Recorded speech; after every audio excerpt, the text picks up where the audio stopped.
Breaking news এই মুহূর্তে পরিচারিকাকে ধর্ষণের চেষ্টায় অভিযুক্ত আটক। ফ্ল্যাটে রাঁধুনির বিরুদ্ধে ধর্ষণের চেষ্টার অভিযোগ।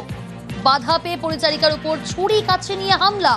ডিটেল জানার চেষ্টা করব, সুদীপ্ত রয়েছে আমার সঙ্গে। সুদীপ্ত, পুলিশ সূত্রে কি জানা যাচ্ছে? যেমন 55 নাগাদ আরবানাতে টাওয়ার 6 সেখানে না সুদীপ্ত, তোমার কথা স্পষ্ট শোনা যাচ্ছে না। আমরা আবারও যোগাযোগ করার চেষ্টা করছি, তবে তার আগে আরো একবার আপনাদের জানিয়ে রাখবো, পরিচারিকাকে ধর্ষণের চেষ্টায় অভিযুক্ত আটক। ফ্ল্যাটে রাঁধুনির বিরুদ্ধে ধর্ষণের চেষ্টার অভিযোগ। বাধা পেয়ে পরিচারিকার উপর ছুরি কাছে নিয়ে হামলা। আক্রান্ত পরিচারিকা হাসপাতালে চিকিৎসাধীন। সুদীপ্ত রয়েছে আমার সঙ্গে। সুদীপ্ত, যেমনটা বলছিলে, আহত পরিচারিকা হাসপাতালে চিকিৎসাধীন, তার শারীরিক অবস্থা কেমন রয়েছে, কি জানা যাচ্ছে সব মিলিয়ে?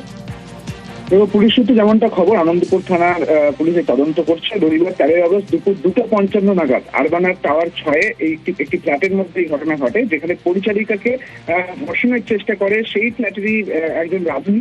এবং এই ঘটনার পরে যখন দেখা যায় যে পুলিশ যেটা জানতে পারছে যে ছুরি বা কাঁচি দিয়ে তার শরীরে আঘাতের চিহ্ন রয়েছে, এবং এই ঘটনাকে কেন্দ্র করে এফআইআর জারি করা হয়েছে। এবং যেটা জানা যাচ্ছে, বেশ কিছু ধারায় মামলা রুজু হয়েছে, একদম আটক করা এবং সেই সঙ্গে ধর্ষণ এবং খুনের চেষ্টার ধারায় মামলা রুজু করা হয়েছে আনন্দপুর থানার পক্ষ থেকে। এবং যে অভিযুক্ত, সেই অভিযুক্ত পালানো